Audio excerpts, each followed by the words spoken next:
UCC वापस लो, आदिवासी का देश बचाओ, अमित शाह मुर्दाबाद, मुर्दाबाद मुर्दाबाद।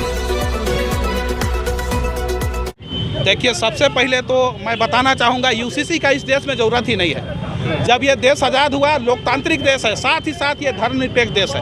कई धर्मों को मानने वाले लोग इस देश में निवास करते हैं। और सबसे पहला चीज़ है, जो सबसे बड़ी बात, आदिवासियों की तो यहाँ के मूल निवासी प्रथम नागरिक हैं, जिसे सुप्रीम कोर्ट ने भी प्रमाणित किया है। तो आज ये यूसीसी के माध्यम से मुस्लिम समुदाय को टारगेट करके, हिंदू समुदाय को टारगेट करके आदिवासियों को खत्म करने का ये मनसा है। इसलिए केंद्र सरकार ने बार बार यूसीसी लाने का अपने चुनावी एजेंडा में भी इस बातों को रखने का काम किया है। तो मैं कहना चाहूँगा कि आज यूसीसी से पूरा देश जल रहा है। आज नागालैंड जैसे राज्य में, जहाँ एक बार ऐसा विरोध हुआ था कि विधानसभा को जला दिया गया था, आज वहाँ के जनता, तमाम विधानसभा विधायक, सांसद को कह रहे हैं कि हम लोग को यूसीसी का जरूरत नहीं है। और उन लोगों ने जब 3 तारीख को बैठक हुई, उन लोगों के द्वारा बातों को रखा गया कि अभी हम लोग को यूसीसी का कोई जरूरत नहीं है, क्योंकि वहाँ के लोग ने बोला कि अगर यूसीसी लागू हुआ तो पूरा नागालैंड के विधायक और सांसद के घरों को जला दिए जाएंगे। इस तरह का विरोध आज अपने अस्मिता को बताने के लिए किया जा रहा है। तो मैं कहूँगा कि ये यूसीसी है, इसको भूल जाए, क्योंकि देश में कई धर्मों को मानने वाले लोग हैं। किसी समाज में त्रुटि है तो वहाँ हर समाज में अगुवा होते हैं, कई तरह के लीडर होते हैं, वो लोग खुद अपने समाज का व्यवस्था को दुरुस्त करते हैं, टाइट कर सकते हैं। आज इसकी ज़रूरत नहीं है। हम सरना समाज, आदिवासी समाज के होने के नाते तमाम अगुवा से कहना चाहेंगे, पूरे देश में उतरिए। जब तक देश में इस कानून को वापस लेने की घोषणा नहीं होगी तो हम लोग चुप नहीं बैठेंगे। आज हम लोग अल्बर्ट एक्का चौक में प्रदर्शन कर रहे हैं, यहाँ नहीं हुआ तो हम लोग राजभवन में हजारों की संख्या में उतरेंगे, और वहाँ भी नहीं हुआ बड़ी रैलियाँ करेंगे।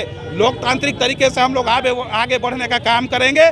तमाम यहाँ के युवा साथी आज रोजगार के चलते भटक रहे हैं। आज कई नौकरियाँ केंद्र सरकार के द्वारा बेचने का काम किया जा रहा है, बैंकों को बेचा जा रहा है, रेलवे सेक्टर को बेचा जा रहा है। उसमें आप क्यों पहल नहीं करते हैं? आप रोजगार लाइए। यहाँ के युवा बेरोजगार हैं, यहाँ पढ़ लिख के कहाँ जाएंगे? आप इसकी क्यों नहीं भावना को आगे लाने का काम करते हैं? तो माननीय प्रधानमंत्री गृह महोदय से कहना चाहेंगे, गृह मंत्री जी से, कि आप ठंडे मन से सोचिए।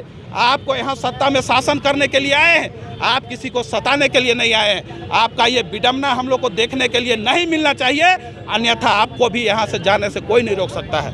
मनुवादी व्यवस्था लागू हो जाएगा देश में तो ठीक है ना, संविधान आप लोग नहीं ना करिएगा। सबसे पहले मैं उनको नसीहत देना चाहूँगा, ये आदिवासियों का देश था, और जब देश गुलाम हुआ था, आज़ाद हुआ, तो यहाँ के आदिवासी को अलग अलग राज्यों में संविधान के अलग अलग धाराओं के तहत संरक्षण, संवर्धन और आरक्षण प्राप्त है। उन तमाम चीज़ों को समाप्त करने का हथकंडा ये भारतीय जनता पार्टी के सरकार ने किया है।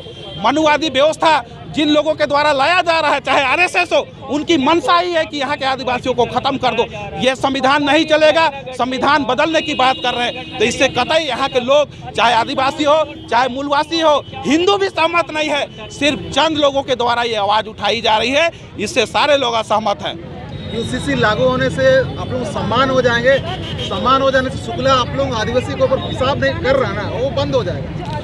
इससे बिल्कुल सहमत नहीं है। सबसे पहले इस घटना की घोर निंदा करते हैं। जिस बेहुदे ने इतना बड़ा हरकत किया है, एक आदिवासी युवा पे पेशाब करने का काम भारतीय जनता पार्टी का नेता, आज भारतीय जनता पार्टी का केंद्रीय नेतृत्व क्या कर रहा है?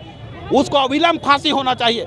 यूसीसी की बात करेंगे, यूसीसी क्यों लागू होगा? आज यहाँ अलग अलग धर्मों को मानने वाले लोग हैं, सबका अलग अलग सिस्टम कस्टम है, और आदिवासी समाज कस्टमरी लॉ से, रूढ़ी प्रथा से गाइड होता है, जो अलग अलग क्षेत्रों में अलग अलग तरीके से करते हैं। उन लोगों ने शादी के झांसा देकर बोलते हैं मुस्लिम समुदाय लोग 3-4 शादी करता है, कहीं 2 को करता है हिंदू लोग। ये बात कतई ये लोग हम लोग को बहलाने के लिए कर रहे हैं, इससे हम लोग सहमत नहीं है। किसी भी कीमत में यहाँ यूसीसी हम लोग लागू नहीं होने देंगे। लोगों के वो नेता कहाँ हैं जिनको जिता करके आप लोग सदन में भेजने का काम किए हैं? आज इन तमाम मुद्दों पर कहाँ हैं वो? उन तमाम नेताओं को भी कहना चाहेंगे, आप आरक्षण के सीट पे जीत के गए हो, सुधर जाओ कमीनों, अन्यथा तुम भी आदिवासी समाज से कुचले जाओगे, मारे जाओगे। नहीं सुधरे तो तेरा शोषण होगा, तेरा हत्या होगा, तुम सुधर जाओ। उन तमाम नेताओं को मैं नसीहत देना चाहूँगा आज इस विरोध मार्च के माध्यम से। भाजपा आदिवासी समाज को मतलब ये दिया, मतलब आप लोग को सम्मान दिया बाबूलाल मरांडी जी को प्रदेश अध्यक्ष बनाकर। आज यहाँ कोई भी आदिवासी को अगर प्रदेश अध्यक्ष बना दिया गया तो क्या उससे आदिवासियों का भला होगा? राष्ट्रपति भी तो आप ही का है। बिल्कुल मैं मानता हूं, लेकिन वो एक कठपुतली है, राष्ट्रपति इस देश का कठपुतली है। अगर यहाँ राज्यपाल भी तो वो कठपुतली थी, जो केंद्र जो निर्देश देता था उस पर वो हस्ताक्षर करती थी, उसका निर्णय को मानती थी। तो ऐसा कठपुतली राष्ट्रपति और हम लोग को प्रदेश अध्यक्ष नहीं चाहिए। आप आइए, सत्ता में आइए और आदिवासियों का हित का बात करिएगा तो हम आपके साथ हैं। अन्यथा हमने पिछला जो रघुवर सरकार में जो दंश हम लोगों ने झेले थे, जो हम लोगों ने नाश देखा था, उसमें जनता त्रस्त था और जनता ने जब फैसला लिया तो ये सरकार बदला। आज अगर ये सरकार भी काम नहीं करेगी तो जनता फिर से सरकार ये सत्ता बदलने का काम करेगी। इन तमाम मुद्दों पर आपकी सरकार भी तो मौन है राज्य की।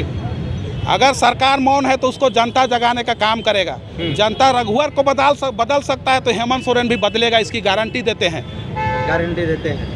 तो यूसीसी से आप लोगों को कहाँ नुकसान है? तो मुसलमानों को टारगेट किया जा रहा है। बिल्कुल, ये मुसलमानों को टारगेट किया जा रहा है, लेकिन पूरे देश के लोगों के लिए, जितने समुदाय के लोग हैं, चाहे हिंदू हो, मुस्लिम हो, सिख हो, ईसाई हो, बौद्ध हो, जैन हो, चाहे आदिवासी हो, सबको टारगेट किया जा रहा है। वहाँ आदिवासी का तो नाम ही नहीं आता है, जो कि यहाँ के मूल निवासी हैं। केवल जो जिनको धर्म कोड दिया गया उनका नाम आता है। अरे जिसने आपको यहाँ बसा दिया, सुइया भुइया जैसा हम लोग का पुरखा ने आप लोग को जगह दिया, चाहे आप एशिया से आए हो, चाहे मध्य एशिया से, चाहे अरब कंट्री से, सबको आपको आदिवासियों ने यहाँ जगह दिया और आप उसका सम्मान करना भूल गए। ये नहीं चलेगा, आदिवासी बर्दाश्त नहीं करेंगे। आप उनका शोषण करोगे तो आपका शोषण खुद होगा। सम्मान महिलाओं को सम्मान मिलेगा, ये बिल्कुल गलत बात है।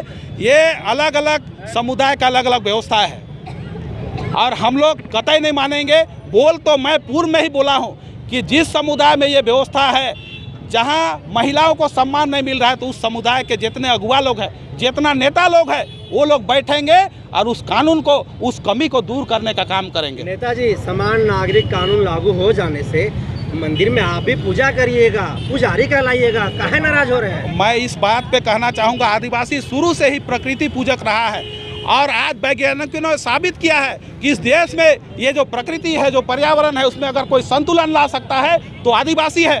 अगर सारे जनता को यहाँ हवा पानी नहीं मिलेगा तो कोई जीवित रहने का कल्पना नहीं कर सकता है। हम लोगों ने कोरोना काल को भी देखा है। कोरोना काल में कितना मंदिर मस्जिद सब बंद था, लेकिन आदमी जिंदा था। कारण क्या था कि ये प्रकृति खुला था, ये हवा खुला था, हम लोग को अन्न पानी मिल रहा था। मंदिर मस्जिद बंद रहने से बोलते हैं वहाँ भगवान रहते हैं, तो कहाँ बचे लोग? मैं कहना चाहूँगा, कई लोग में भ्रांतियाँ थी। कोरोना माँ के नाम से पूजा करते थे, वो हमें जिंदा नहीं रख सकता है। बिना प्रकृति के हम जीने की कल्पना नहीं कर सकते हैं और वो प्रकृति के बचाने का जिम्मा ही आदिवासियों को है। प्रकृति को बचाने का, संतुलन रखने का जिम्मा आदिवासियों का है। क्या कहेंगे? विरोध करने के लिए पहुंचे हुए यूसीसी का यूनिफॉर्म सिविल कोड का विरोध कर रहे हैं, क्यों? देखिए, आदिवासी प्रकृति का पुजारी है। हाँ। सम्मान अगर हिंदू मुस्लिम SC ST को कह देता है कहने के लिए, तो SC ST OBC है ये लोग कह के, लेकिन सबका तो रीति रिवाज अलग अलग है। सम्मान लाएगा, मंदिर में जाने नहीं देता है। अगर छोटा जात का मंदिर गया तो धोता है उसको, तब हम लोग को घुस नहीं देता है। एक ही जगह अगर लाएगा, बन जाएगा तो आप भी कानून बन जाइएगा, पुजारी बन जाइएगा। इतना साल से नहीं बना, आज बना देगा। ये एक साजिश के तहत है, आदिवासी को छलने का काम कर रहा है। हम ज़्यादा नहीं बोलेंगे, हम कहेंगे अगर इसको वापस नहीं लाएगा तो 12 साल में आदिवासी लोग जनी शिकार निकलता था, अब लोग हम सिर में कफन बांध के साल में जनी शिकार निकलेंगे और बंद करेंगे, इसको होने नहीं देंगे। वो लोग है कि भगवान को खरीद के पूजा करता है, हम लोग पेड़ पौधा को पूजा करते हैं। आप लोग देख लीजिए, पत्थर को आकार दे के पूजा पाठ करते हैं, लेकिन मेरा पूर्वज है कि 12 महीना में है धान काटने का अलग नीति नियम, होली का अलग नीति नियम, हर महीना का अलग नीति नियम है। क्या वो कर पाएगा? वो कभी कर नहीं पाएगा। वो के मंदिर का पूजा पाठ हलवा पूड़ी बना के ले जाएगा। हम लोग प्रकृति का पूजा पाठ करते हैं। द्रौपदी मुर्मू का बात आया, राष्ट्रपति है कह के जब बनी पूरा केंद्र राज्य का, लेकिन उसको घुसने नहीं दिया, माथा टेकने नहीं दिया। ऐसा दुर्व्यवहार है। कल हम लोग को क्या सम्मान कानून लान करने देगा? कभी नहीं करने देगा। सब सामुदायिक से हम लोग आदिवासी लोग का प्राकृतिक पूजक है, धर्म अलग अलग है। हम दोबारा कहेंगे, जनी शिकार हम लोग सब सारे लोग, मर्द एक नहीं रहेगा। हम लोग जनी शिकार आएंगे और इसका विरोध करेंगे। वापस लो, वापस लो।